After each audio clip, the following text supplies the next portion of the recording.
saying how thorough his emails have been, and I was like, okay, now I understand why. Because the publicists don't normally give that much information away. Yes. Okay, we are on FilmsGoneWild.com. My name is John Wildman. I'm the editor-in-chief of Films Gone Wild. We're doing interviews out of Dances with Films LA, the LA version. Dances with Films is in New York as well, but this time we're in LA at the Chinese Theater, right now with the Kookaburra Lounge and the Ovation, which is serving as the Filmmaker Lounge. And we're going to talk about a very, very cool film, sci-fi film called Heartworm. Introduce yourself, please. Hi, I am Miriam Louise Arens, and I am the co-writer, co-director, and producer on Heartworm, along with my husband. I'm Mitch. I'm co-writer, co-director, and cinematographer of the film. Okay, you guys craft services, you did all the lights when the others were directing, you did off everything. This is your baby. I can't do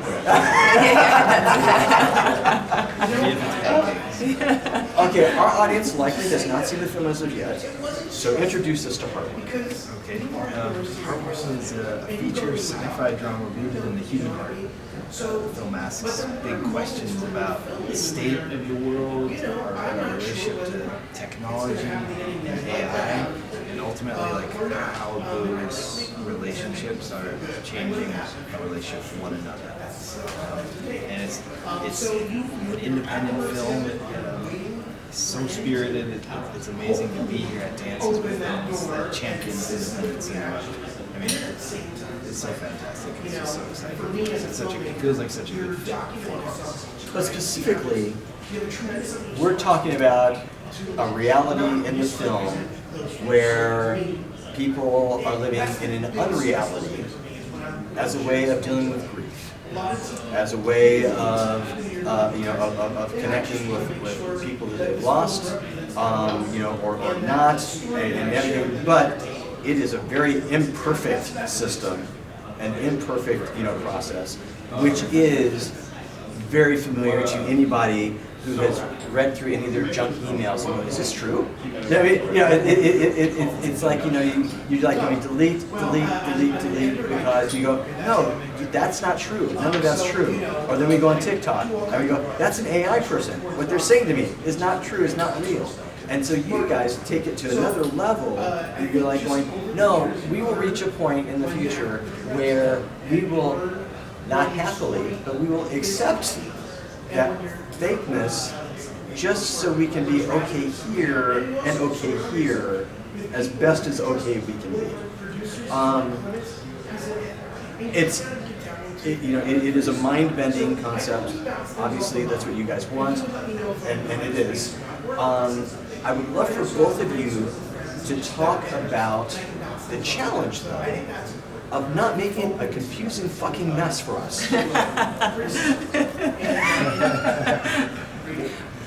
Well said. I mean, what's so interesting about this is that the way the audiences are coming out of the movie is they're saying, we feel like that. We feel like we don't know what the truth is, quite what is real or unreal in our world now.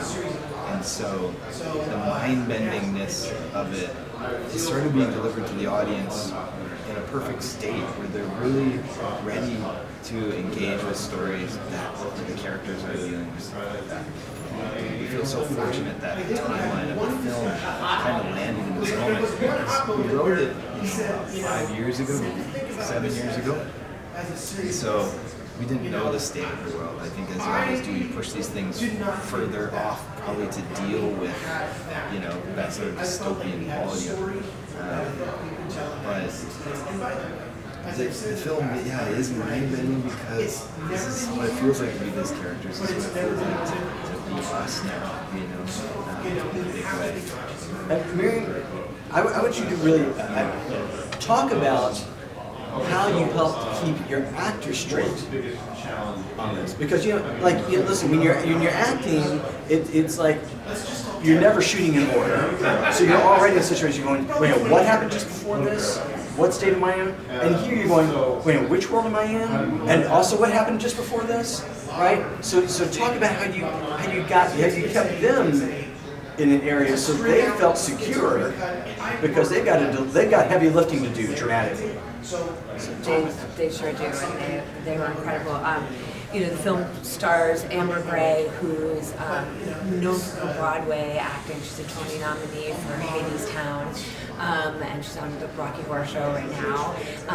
And Juan Riedinger, who's a veteran Canadian actor, and he's amazing. He's been a million and things. And so much of our process with them was, just making sure that their what they wanted was always really clear.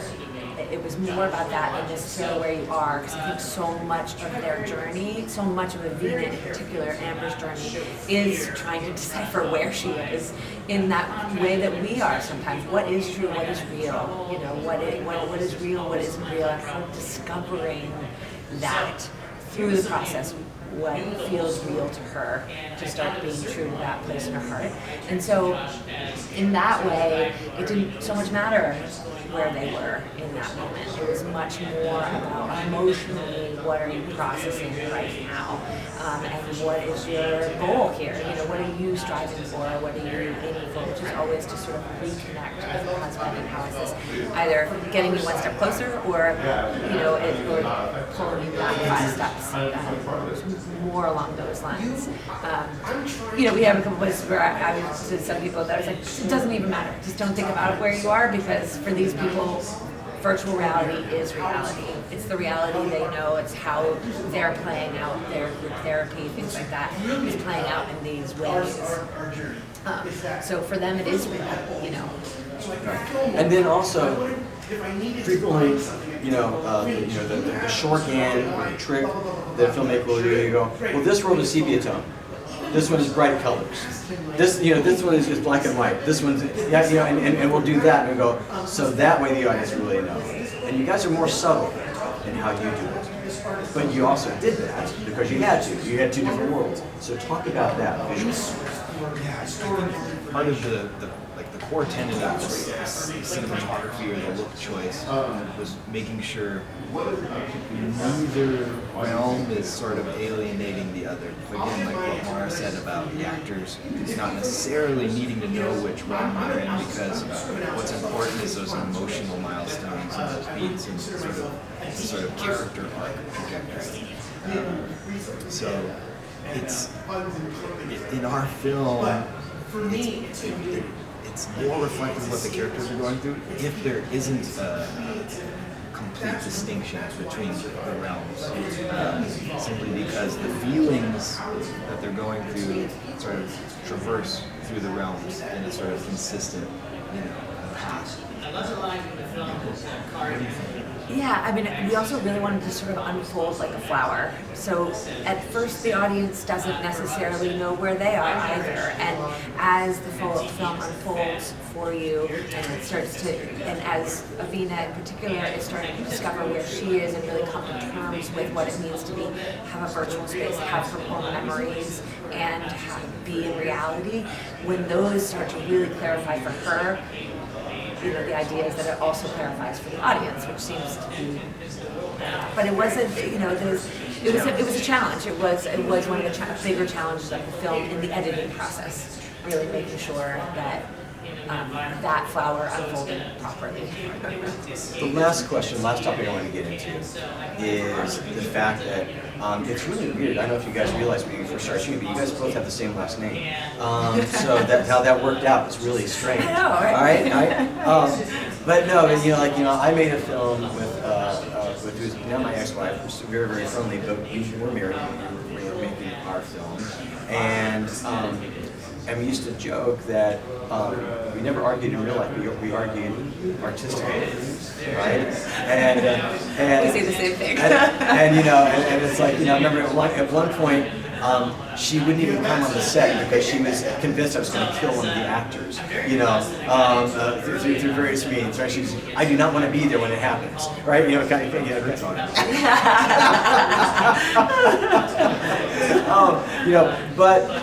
but I'm always fascinated with husband and wife film teams because, invariably, each of us stake out our territory in the dynamic. and you know, and it's like just as any directing tandem, you know. Sometimes one person's a camera person, the other person is the people person, or one person is the, is the logistics person, the other person is the big picture person. We do that in kind of a natural sense, but there's no one size fits all. So talk about the two of you, how you kind of intersect to then make a film like Heartworm. I mean, probably I'll say, like, what's so amazing about Heartworm is that if it wasn't a collaboration between the two of us, it wouldn't exist.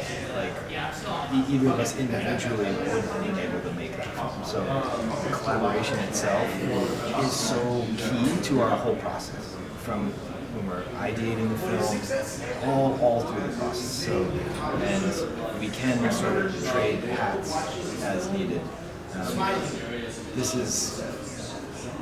We're so lucky to have this relationship, to be married, and to have the same perception of the world through filmmaking. This is everything for us. So, I'll say it's great. Well, no. We're still married. We're still married very happily. And we have two beautiful children. So, I feel like, it's really good in that way. I think we're both so obsessed. I think for us, if we didn't have each other, if we didn't work together, we wouldn't spend time together. Because we're obsessed with the process, and, we also have two children, and, Mitch is working cinematographer at all times, and so it's so much of it is the excitement of that collaboration. I think we both really love collaborating. We love collaborating with everybody who comes to the table, with our actors, with our with our other producers, with all the creative heads. It's just such a pleasure. And I think part of that for us comes from the fact that we're always collaborating. So we do have to check our egos a lot of the time. I don't successfully all the time, and sometimes I need the reminder, like, hey, that wasn't necessary. Just because you thought it didn't mean it right, And it's like, yeah, it's true. It's a healthy spot for both of us to live in, And I know it's not for everybody, but for us, it feels really good to live there and be in that vulnerable state. And I think so much of Heartworm is about being vulnerable. It was about the actors being vulnerable on set and living in the space where they didn't necessarily always know things, and allowing the characters to be there. And I think if we are vulnerable, it allows everybody else to be vulnerable and to understand that we're not always going to be right, and we're not always going to be without everybody's ideas are valuable. And so, yeah, but it's practice for us all the time at home. And we're the similar. We always joke that our largest fights have always been creative. Also, the other thing too, which is like human-to-human connection is so important to this film and to the world we're living in. And so that's kind of the perfect thoroughfare between how we connect and how that's drawn into the film and the themes and all that stuff. So and I think it's so much the magic of filmmaking, right? Is this human-to-human connection, the collaboration, the inspiration from each other, and to feel the energy pinging off each other. It's like you're there, and it's like when everybody's in that space together, we can all kind of sit back and absorb the feeling of that. It's amazing to be in a craft that gets to do that all the time. Well, it's good that you two have each other, because every film, of course, is an ambitious undertaking. But this film in particular was an ambitious undertaking, and I think you guys cleared the bar quite well. So again, the film is Heartworm. Congratulations, both of you. Thank you so much. Thank you. Thanks a lot.